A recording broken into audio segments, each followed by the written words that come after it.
then there was a couple times I was on like film sets. I think the first one I really had a profound experience was Armor, which is out now. With like Sylvester Stallone was in it, but my scene was with Jason Patrick, and it was like, I mean, the biggest like film set I had been on at the time.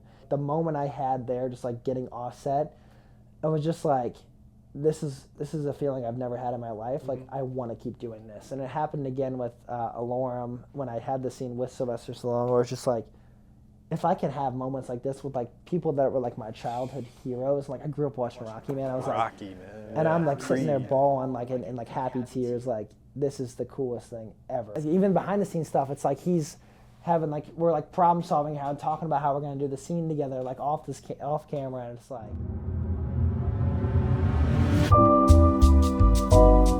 What's going on, Opecast? It's Braden, and on today's episode, I have a very special guest. He is an actor, an entertainer, a hooper, a former corporate world employee. You're kind of a comedian. Yeah. Right? Like, not intentionally? I'm not going to do any stand-up anytime soon. But I guess so. Like, yeah, unintentionally through like the concert we do. But yeah, I mean, that pretty much sums it up. Beau Bommarito. A human that loves life. A human that loves life. Yeah. So, Beau, welcome to the show. Thank you, man. Thank you for having me. We've talked about doing something like this for a while and collaborating on stuff. So I love watching your stuff, and I always go for like food recommendations and all that. So it's cool to finally be here. Yeah. Some pressure though, for sure. Oh man, this is a very laid back podcast. Yeah. I was gonna say, I think it was like 2 years ago when you all were on your journey to 10K on YouTube. I think I like messaged y'all like, hey, we should play horse. And it's actually funny. A lot of the people that have been on this podcast, it's been like years of conversations. Like, oh yeah, we're gonna do this. Yeah. For those who do not know who you are and what you do, let's kind of like talk about your St. Louis upbringing and how that got you into where you're at. Yeah, man. I mean, it's kind of a lot. So I was born and raised in St. Louis. Went to high school at CBC, then went to college out in Emory University out in Atlanta for 4 years. Came back here. Worked, like you said, kind of a corporate lifestyle for a little bit. When COVID hit, that's when like my brother and some of my best friends started The Guys, which is like on our YouTube social media platform around like YouTube, Instagram, TikTok. And it really just started with like just my brother and my best friends doing funny stuff together. Like we would always go out and be like, hey, we're pretty entertaining. We have a good, like we're funny, and there's an energy about us that I think is different from others. Like, let's find a way to show that. And like now it's gravitated towards the basketball just because like I played at a college level and a lot of us did play at a high level. But at its core, it's really just like our best friends doing funny stuff together and like trying to show the world that in like an impactful way. And then as of like 2 years ago, I got more seriously into acting. I always wanted to be, an actor when I was younger, just for a lot of different reasons. Like didn't want to like dive too deep into it. I mean, a lot of it's like insecurity, and even when basketball started, like that was the cool thing to do in high school and in college, right? Like, would you rather be a drama kid, or like would you rather play basketball? Like especially at like a school like CBC, even though they have an awesome like theater program. So that kind of went away, came back as of 2 years, and now I've just found so much love for the acting and that creative process in a different way. And I'm just like all in on that now. It's so fun. So you mentioned you went to Emory University down in Atlanta, and like let's talk about your experience in college, because you won a state championship in high school. Mm-hmm. So you go off to college, and then how was that experience there? It was really cool. Like it was definitely like very impactful on my life as a whole. And yeah, to kind of like take it back. So I came high school, CBC's an all boys school. Senior year, like we have a new coach with Jason Tatum's dad. Like I'm on a high because like we win the state championship. Everything's going great. Everybody's there. It's like you're going. What year was this? It was 2014. So Tatum was at Chaminade, was it 14? He was a sophomore when I was a senior. So that 2014, he was a sophomore at the time. So I played him 2 years. How many points he put? Dude, those games were so fun. Because they're rivals. Yeah, the first game we played at Chaminade my senior year, and I mean both times they were completely sold out. I think he had an okay game that game, and we ended up beating them. Was it because you're guarding him or somebody else? I was not guarding Jason. You're on the side. No, I was guarding somebody. It was so funny, and he's actually really good. But our scouting report, because they had so many good players, were just like, don't guard him. Just go help defense. So I was like, I got to like be the one that didn't have to play much defense and just go run around, like trap somebody else and double team people, because they had Jason, they had Tyler Cook, who plays professionally now. I mean, dude, there's so Did much. you all have Caleb Love? We didn't when I was there. Okay, that was after. But yeah, I mean, those games the second game he killed us when we played at CBC. But those games were so fun. I mean, there'd be a line out the door before we would go to shoot around. Like I would see people, I'd be driving up there, and there's a line out the door just to get in. Crazy. And it was like that kind of vibe, which is just so unreal. Yeah, so like I get out of winning the state championship, and I still don't know where I want to like go to school. And I think in that kind of environment, like the popularity around, I guess, like high school and that kind of like an all-boys school is like, okay, where are you going to play? Like in college, like you're going D1. So like I was so caught up in that mentality where I was like, I don't have these D1 offers. Like maybe I can wait a year. I found a prep school. I went to a school called IMG down in Florida, and it was just like such a big shift. I would never like lived away from home, first of all. So I was like very, very homesick going to IMG, which is like this unreal like campus. It's like got better facilities than most Division I schools, like even like high major schools. Like Are there like, is that where like, is it Steve Kerr's like an investor, or like a bunch of other athletes? It's like, yeah, if you see it, like it's backed by a lot of big time people. They got a lot of money coming in. People go there to train all the time. Like Amari Stoudemire was there when I was working out and stuff. But really cool facility, but like at a time in my life it was just such a big shift, because like I was very humbled. Was going through like a breakup, and like everything that could have like went wrong at the time for me. So just like, and in a place where like no one cares about like my last name or like who I am, or like when they were at St. Louis, it's just like, oh, he's like a Beau Bommarito, all that kind of stuff. So it was a different experience. And then finally, like, thank God, like someone kind of convinced me to like look at a school like Emory, which is Division III, and like some people have that mentality, like I don't want to play D3 basketball. It was such a great experience. It's a beautiful campus, an amazing school, like academically too. So going there again was a big shift, and I think it was just good to get out of St. Louis and in a town where, like I said, like people can treat me different just because like my last name and just like who they think I am. And going there where like no one knows that, and just to be my own person was great. I mean, I got to play basketball. I was in a fraternity and like a great business school.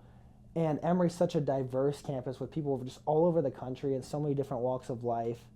It was just amazing in so many different ways. So I'm so grateful for my Emory experience, and just, I mean, even like going back this weekend, like I went. Yeah, I was gonna say you were just honored there. Yeah. Let's talk about that. Yeah, so I had some leftover money from like what I had saved up for college. So me and my dad kind of agreed to put it into the Emory basketball program. So we put some money into like to renovate the locker room a bit. So now the locker room is named after me. It's like the Beau Show locker room or something like that. Yeah. So and like I was telling you, I waited for a little bit to go back there because I didn't want to go and like have this like big ceremony and have like the locker room named after me. Like when there was still players on my team like watching that, because it's just weird. So I finally got to do it now. We had talked about it for a while, and it was very special. I don't know how to explain it. Like that's a program that had so much like impact on my life. I have one tattoo, and it's like this. It's like a TCC, which was like our basketball team's code. It means trust, commitment, care. And it was like every time we played, it wasn't about winning, losing stats. It was about adding to the code. And I still feel that now. It's like what I do in my acting and in my day-to-day life. I'm still adding to that code. Yeah. And it's just like it's special, man. Like it's what Coach G has built there, and what the whole team has built. Like you go back there and you feel it. So, I'm super grateful for that experience too. Did you like whenever you're like, okay, we're gonna sponsor the locker room. Hey, this is what we need. I've always wanted a TV right here because of like this. And I'm telling you, we got to renovate. We got to get a hot tub over here. Dude, I wish they just got You're just like, hey. like we still need to get a better locker room. But I think we had like an agreement there. It was like if you guys switch up where the locker room is, like it's still got to be in my name. But I'm down for them to like kind of switch it up. But we need more space. We need some, like what you said, we need some TVs going, like a couch or something. But we don't even have. If we put that in there now, if you saw the locker room, there would be nowhere to like even move. So we'll see. So it sounds like during COVID, like a lot of us, I mean, this is something I started out of COVID, the life I live now, which is, it's like something I've never even knew was possible, all the conversations and all the people I get to meet, things I get to do. And so in 2020, you all decided to start The Guys. Yeah. Was that in 2020? Yeah. That's when you guys started The Guys. Yes. Okay. Like right when COVID hit. So like, so you mentioned that you all knew that you had something going and you decided to go towards basketball. That's where your passion, but you all have personalities. So whose idea was it to start The Guys and make it a brand? Yeah, it's kind of a funny story. It started like my senior year of college because like you're getting to the point of like, okay, the basketball's gonna stop. What am I gonna do after this? And like I had a job set up, but for a while, like like you said, we would go out just like on a town, go out together, have parties, whatever, and just like you get this vibe of like, and maybe it's like our egos talking, but like we're just like I think we were more funnier, entertaining than everybody else. Like we're the life of this party. Like how do we show that somehow? Like and you always bring up the conversation. I think like at some point in your life, like we should have a TV show. Mm-hmm. So like I like went all in on that. I was looking up like reality. Like programs or producers that could make like a reality show, and like I tried to get us like a TV show for a while. Like I was sitting like Cool Fire Studios here, like we did like a whole interview with them, like each of our unique personalities. They like even came to like our house one time and like was shooting some ideas, and basically the guy that was like doing it with us ended up leaving Cool Fire, so like, it kind of just fell by the wayside. But I think as we were doing that process, my brother was kind of like getting this idea like, maybe if this doesn't work out, maybe we can just do YouTube. And at the time I was like, yeah, all right, man, whatever. I mean, that's a good idea if you want to do it. So I think that like sprouted the idea in his head. And then basically when COVID hit, my brother was working in California selling cars. And when COVID happened, obviously like that was the first place we thought was just going to shut down completely. So we came back quickly, and he really had nothing to do. My friend Tommy Moulton, he was at a period in his work, like they were giving him a break too, because like they just didn't know what was going to happen. So they were just kind of sitting around one day, and I'm still working from home, and Tom just like brings up like, maybe you just get back into YouTube, maybe now's the time. So they shoot this trick shot video, and it kind of like we just like put it out on YouTube, and people liked it, and we're like, okay, maybe we make a video next week and do something. And then like maybe we do it again, and we just kind of built it, and it started off as just like my brother's channel, and then we eventually turned it into The Guys because it was like our group chat of me, my brother Tommy, and one of our friends Jaybird, who I played basketball with and we still hang out with all the time. And then we just kind of like, let's see where it goes. And like luckily like our friends and the people that were just like following us before were just so supportive of it, and just we kind of maintained consistency and just grew and grew. And then the basketball thing kind of implemented into it. Didn't really start as like just basketball content, but yeah, now we're here where we are, and it's just wild to think about like how it just started from like us just kind of messing around and being like, maybe we started a TV show, and now we're here. It's I remember when you all were on your journey to 10K, and I remember seeing it, I was like, oh, this is good content, and that was before I knew you, or I knew it was St. Louis guys that were doing it. I think you had like probably like 2,000-3,000 followers on Instagram, and I think like you may have been at like probably 200 on YouTube, and then now you're at almost 100K on Instagram. I think last time I checked, like 52,000 on YouTube and over 215,000 on TikTok. So you're reaching people all over the world with that idea that came out of COVID. Like, have you, like when you travel, do people recognize you as Beau from The Guys, or are you that, hey, you're that one YouTube guy or something? It's happened before. I think it's a little different just because like we have like a group platform versus like, I mean, someone in our like niche, like a Devontae Figure, like if Mr. Beast, like it's named after, the channel's named after him, so like they recognize him for sure. But yeah, I mean, there's people that come up and recognize us more, probably more in St. Louis, just because we do like a little bit more here and people would know us more. But I mean, I've been recognized out before, especially if we play basketball somewhere, and they would say they're big fans. And I mean, yeah, to your point, I think that's what makes it the most like worth it, or like that's the most like rewarding thing for me, is when people like come up to me in person and talk about it, because you can get into this rabbit hole of like social media where like I post this and it doesn't do the numbers I want, or like no one's commenting on this video or engaging with it, but then like someone talks about it in person, like, hey, I love the content, like it's had some sort of impact on my life, it's made me happier. That like then you realize like, okay, people may be watching this and they're just not saying, like they're not gonna come out and say this on social media and type something, like they're just like, but it has an impact in the day and they move on, and it's like that. If I can even impact one person and like, you know, change their lives a bit, that makes it very, very worth it. So that kind of kept us going for the longest time, and now it's kind of cool where we can just impact more people with what we do, and we want to keep it going and make this even more worldwide. What's stopping you from being the Savannah Bananas of basketball? Yeah, that's a two-part. I'll try to tackle both. So, I mean, I see it going worldwide. I mean, we talked about this a little bit, like the idea of being like the Nelk of basketball, in the sense of like, if you're not familiar with Nelk, they're kind of like this. They originated from prank videos, and they really blew up from that. But now they've diversified into so many different things. They have so many different personalities. They have their own like merch. They have Happy Dad, like a seltzer they sell, and they're so bigger than just pranks now. And they use their platform for a lot of good things and helping a lot of people out. I think that'd be ideal for us, and being like the Nelk of basketball, where it's like basketball is going to be at our core. St. Louis is going to be at our core of what we do, but there's so much more that we have to bring. Like, we have so many unique personalities. So I want to get into like, hey, the vlogging side, showing that in lights outside of just basketball. Because I think that's where we can separate ourselves from that niche too. Not that I want to like get away from basketball at all. Like, that's we're always going to have that. But there's so many layers. There's so many layers to what we do, and like if you just like see our lives a little bit, like there's so many cool things, and basketball has just been like the more popular way to show it right now. But I think there's so much more we have to offer. So that's what I'd like to see with the guys. I think that answered all of his question, or where we see that. So like definitely like nationwide's ideal. I mean, St. Louis, and in my whole, like with acting too, it's like it'd be cool to have St. Louis as like a home base, but obviously like I want to get out and experience though. There's so much to experience in the world. Operate locally, think globally. Yeah, exactly. So that's kind of my mindset there. And then what's stopping us from being Savannah Bananas?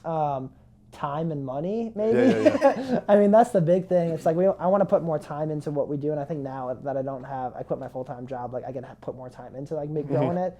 I think that'd be so cool. And that's one of my thoughts, is like even seeing like, we went to Overtime Elite in Atlanta this weekend, and seeing how like they can do things on a big production scale and like make this big platform for high schoolers and people that are very talented. It'd be cool to have something like that where we can showcase like really cool talent in the St. Louis area, or with like around the whole world, and like bring them here to St. Louis and like this like facility.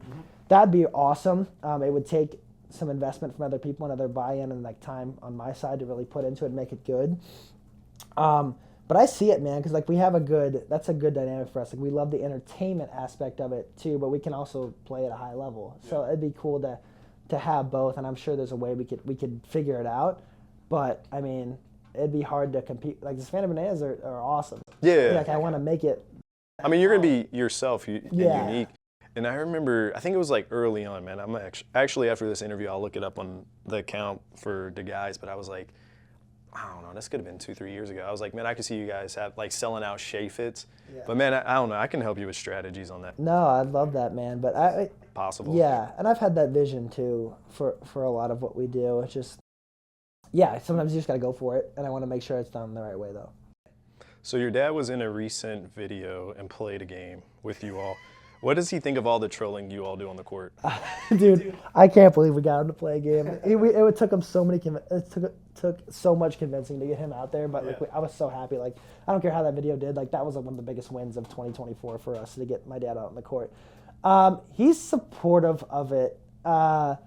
He was always the one at the start to be like, okay, like, let's be aware of like what we say on there. Like, you don't want to like go all in on this. Make sure you still have your full-time jobs, because I mean, he's just like part of, like, he's that kind of person. Like, yeah, obviously, like, he's grown his business and what he does into like this massive thing, and it's not for any of this, like, it's not by accident. Like, he's got a process and he's committed to it. So he wanted to make sure we had like, committed to it, but also had like a backup plan, because he just doesn't understand the YouTube, and like many people don't, like that world. So we're trying to still get him to understand it. But at the end of the day, he is super supportive of it. I mean, and even with the acting too, I was very nervous. Like, he was the first one I kind of talked to about, like, I'm thinking about quitting my full-time job, and I had no idea what he was going to say, because again, he's one of those persons who's like, have the backup plan.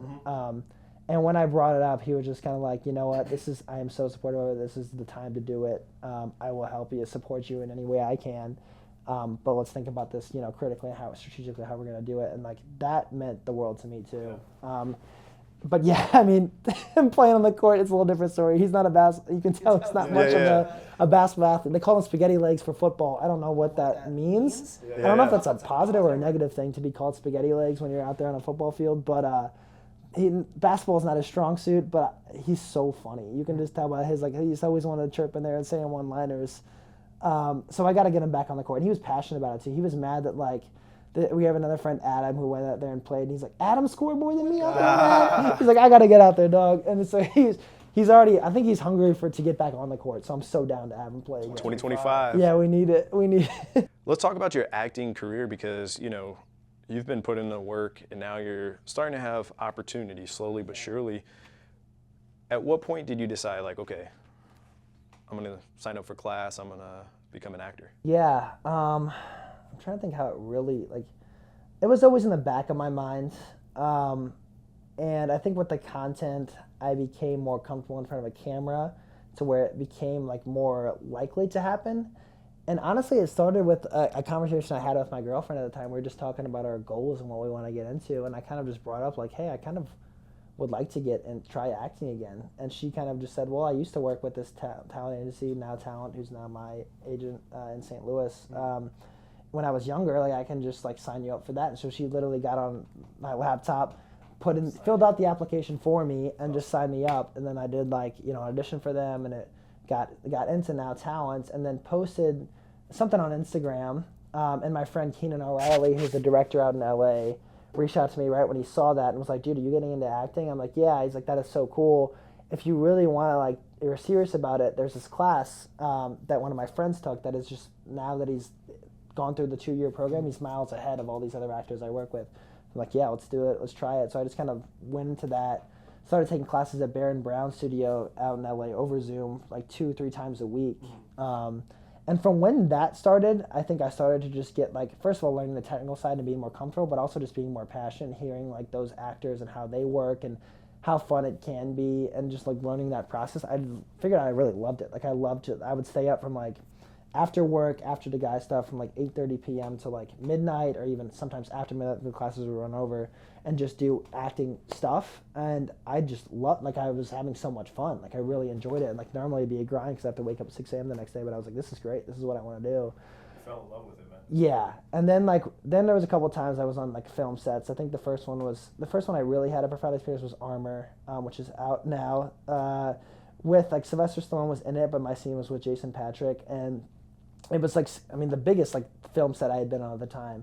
And it was a small part, but, like, the moment I had there, just, like, getting offset, I was just like, this is a feeling I've never had in my life. Like, I want to keep doing this. And it happened again with Alarum when I had the scene with Sylvester Stallone, where it's just like, if I can have moments like this with, like, people that were, like, my childhood heroes. Like, I grew up watching Rocky, man. I was Rocky, like, man. and I'm, like, sitting there bawling, like, in like, happy tears, like, this is the coolest thing ever. And it's not even, like, they're not even big roles. But it's, like, eventually I'll get into that. And It's like, inspiring, too, to be yeah. able to work with someone on that caliber.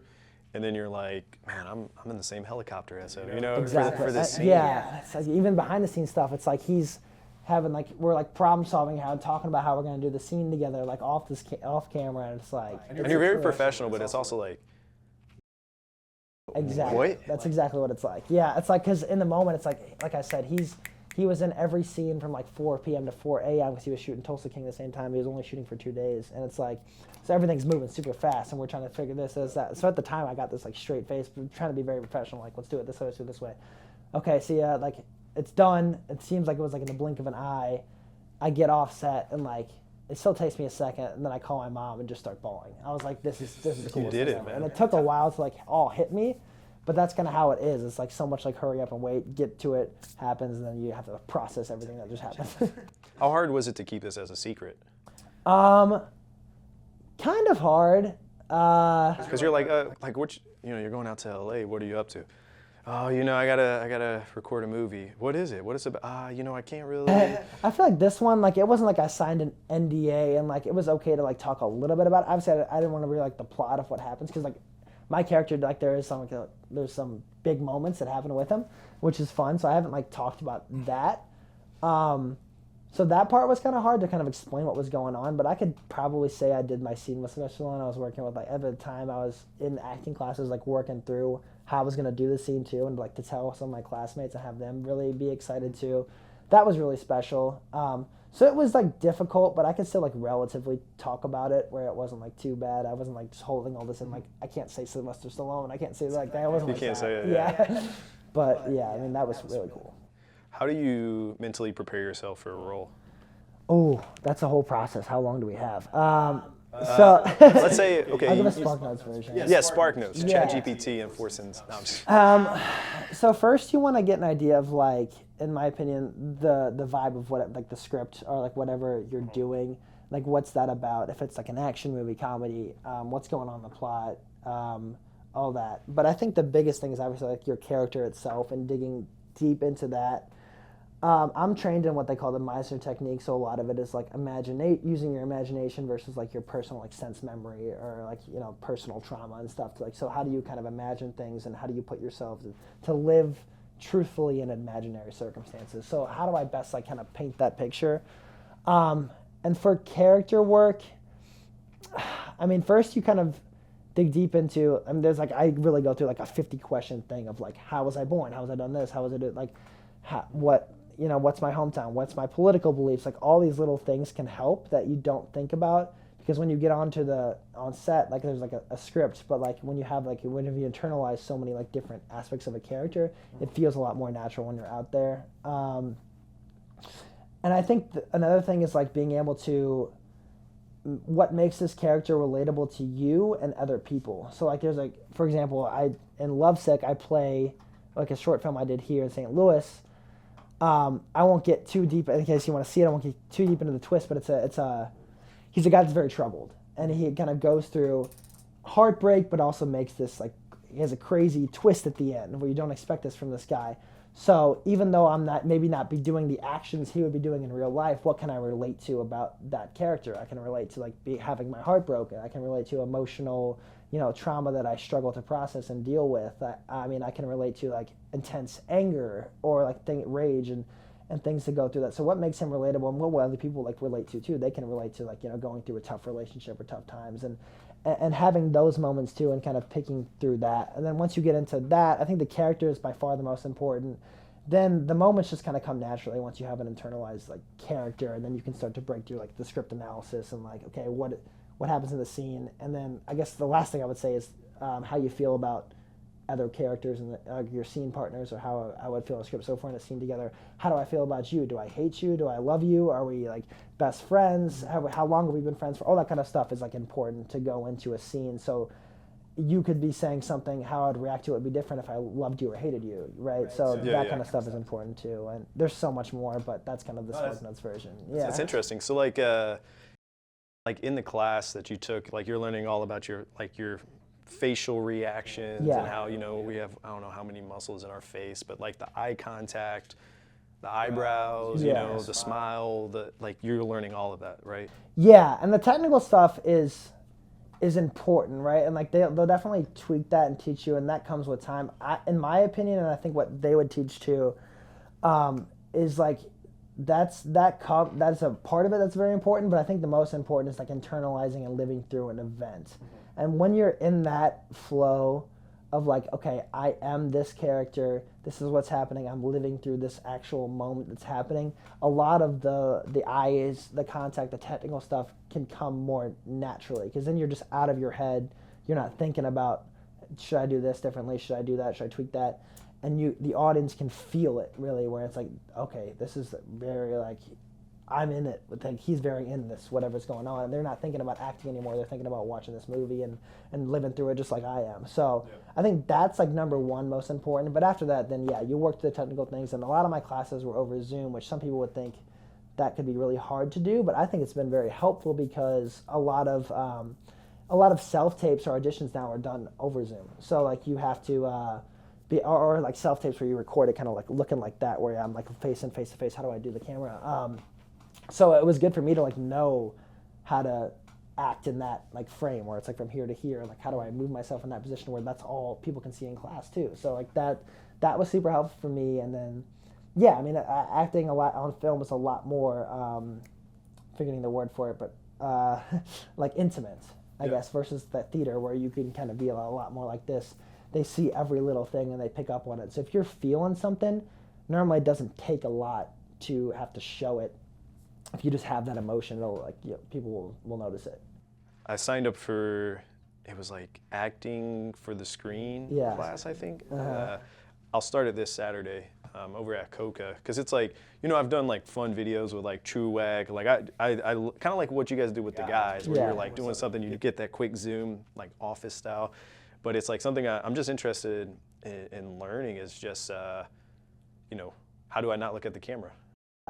And I struggle with that too. I was telling you guys, it's like YouTube is so like everything's got to be like, okay guys, here we're doing this, and then like acting is like, you better not. Don't look there. If you're crossing the screen and I like make eye contact, that's a sin. Like you gotta blink when you're doing this, like turning angles and stuff. So yeah, like that's an adjustment I've had to make. But you kind of just learn with like, honestly, that's one you learn with experience. And every like shot with, even like on a film set is different. Like sometimes it's a wide angle where they're seeing your whole body, so you gotta like be a little bit more showing like with your whole hands and everything you're supposed to do. Some of it's like an extreme close-up where it's like, okay, everything is with your eyes. So like that's all you got to worry about is like, how do I control my facial reactions? How do I like, you know, make big moments seem, you know, like that with just my eyes doing stuff. Like it doesn't have to be as big, and a lot of that is feeling. So it comes with time and experience, and that you honestly the best like advice is just to get out and just do it and like be on set, have those experiences. And you just started taking improv classes. I think it's at level 2 is where you literally hold hands with a stranger and you're just gonna stare in each other's eyes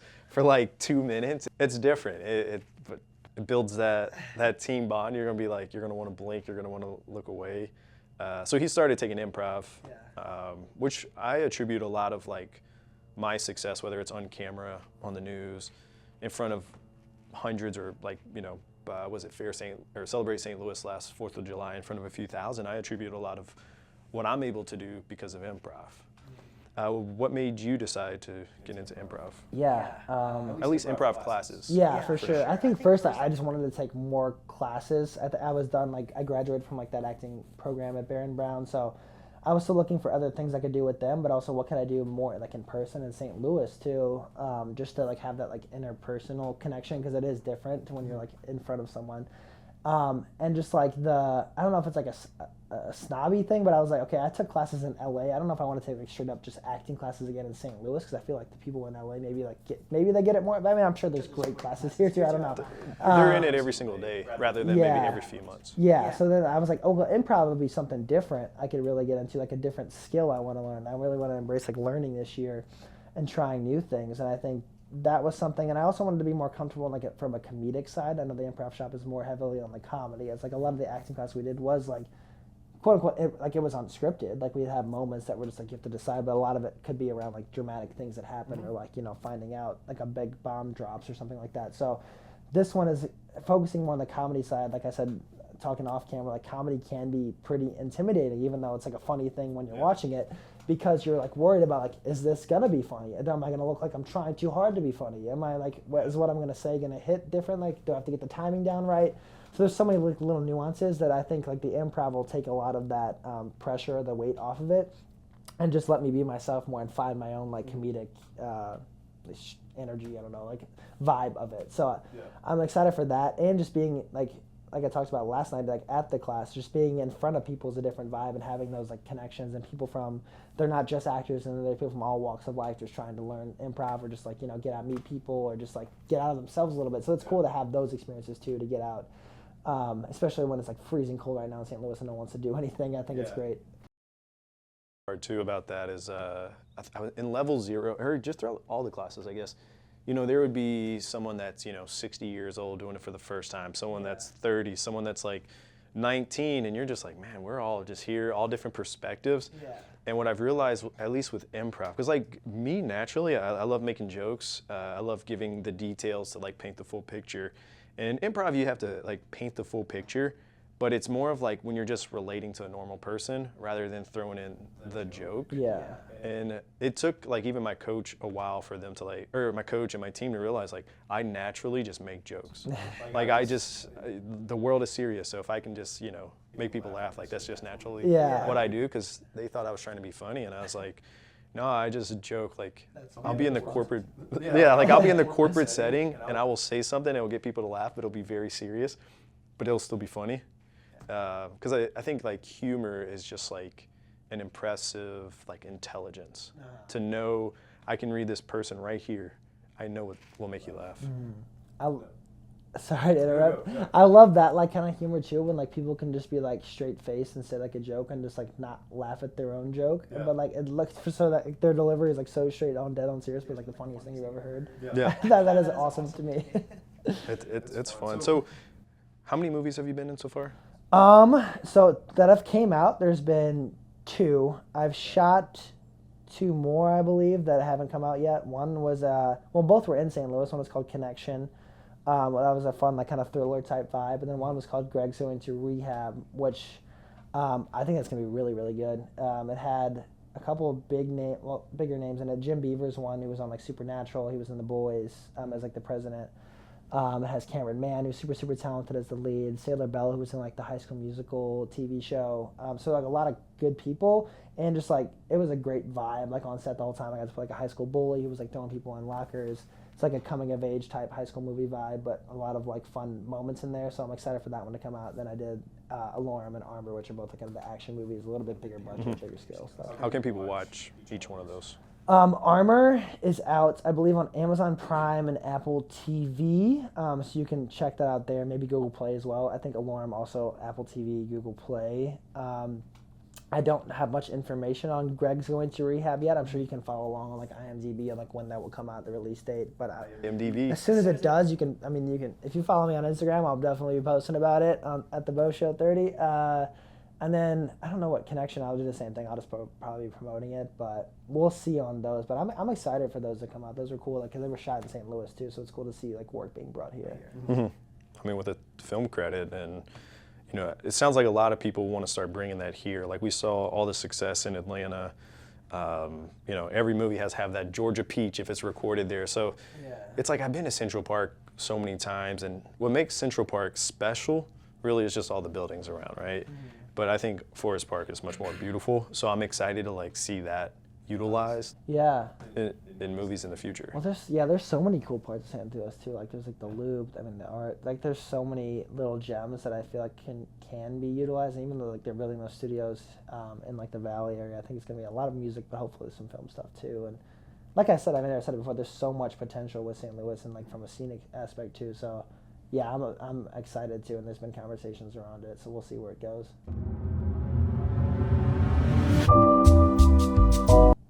Now, before I let you go, I ask guests these questions. It's probably going to be the toughest questions you answer. They are. All right, Foodie Friday, 3 or 4 of your favorite spots in town. Oh God, 3 or 4. Okay. Do they have to be like? Can they all just be like the same type of vibe, or do I have to like do like one coffee, one breakfast? Whatever you want, man. Whatever I want. Here we go. I have to ask the coffee. I was gonna say I have to ask, you know, coffee or, you know, breakfast when someone can't think of it on the spot. But yeah, that's fair. Okay. Whatever you feel. Yeah, I know. I've been like prepping for this moment, and I'm still like falling apart at the seams. Here we go. So number 1, I gotta like people have probably already said this, but Sato is like just like I think that's like the best spot in St. Louis. Like it's just like, that's my type of food, like the Japanese style. The sushi is elite. The owner one time like gave us free sushi, and like it was like the best sushi I ever had. I was like, dude, yeah. So Sato's, that's probably my number 1. I gotta give a shout out if I'm going Italian. There's so many good Italian spots, but I go with my boys, probably Sugo's or Babbo's, because they're just like those are my day ones. And I love those guys, and they got great Italian food for a good price, good value. Where are they at? So Sugo's is right in like Frontenac area. Babbo's is in Chesterfield, and I'm sure they have other spots too that they're opening. I think they just Mike Del Pietro just opened another restaurant that I'm blanking on the name on, but I'm sure we can figure that one out. But I'm excited to check out that one too. But those are my boys there, so love that. But there's so many good Italian spots in St. Louis. I'm a breakfast guy, so I'll try to give out some like my good like little breakfast combo that like I wish I could gatekeep, but I'm gonna do it anyway. Like the almond coffee and what's the biscuit? The Biscuit joint. Biscuit joint. The almond coffee biscuit joint combo is elite. I've done that a couple times. Just get your coffee at Omen, then walk over or pre-order the biscuit, and that's. By the time you get your coffee, you get your biscuit. Yeah, exactly. Or wait, go order your biscuit. Go next door, get your coffee. You can do it all. And then get your coffee and then you're back. Yeah, that one's just like a good 1-2 punch. Okay, what else do I got in my bag here? Where would you go just for drinks? Oh, nice.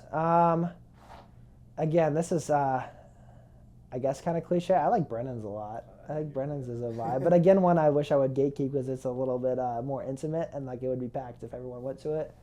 But Brennan's is a cool vibe. I like the Central West End bars. Oh, another one is Lazy Tiger. Lazy Tiger. That's a good spot. Yeah. I think Maryland House is no one really talks about it. I know. I'm surprised they don't because it's a cool one. I like that. It's a more open space too. That kind of vibe. So Maryland House is great also. But yeah, that's where I would go. Now, let's say you have 3 people that can join you at a booth at one of these spots. Yes. It could be someone, that may have passed away. Could be family, friends, mentor, celebrity, someone you grew up, looking up to. Who would they be and why? Yeah, I think about this one. This is often, and no matter what you say, if you're like, damn, I should have brought this person. But I think I've got a solid 3 here. So, okay, number 1 is going to be Robert Downey Jr. Just because that's like my favorite actor.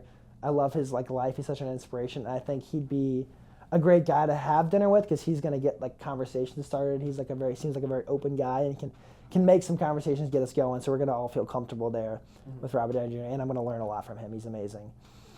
2, I was thinking like, okay, what else? Let's think of like maybe like an actress to get some like female energy going in there. And I was thinking the best one is like an up and coming actress. It's not really up and coming. She's kind of blowing up now. It's Millie Alcock because she's already done like House of the Dragon. Now she's going to be Supergirl. So she's going to be blowing up there. Also like probably seems like a great genuine person from like what I've seen from her. So going to be great vibes and like good someone to kind of connect with like in the future when she's blowing up. Like, hey, remember when we went all to dinner that one time?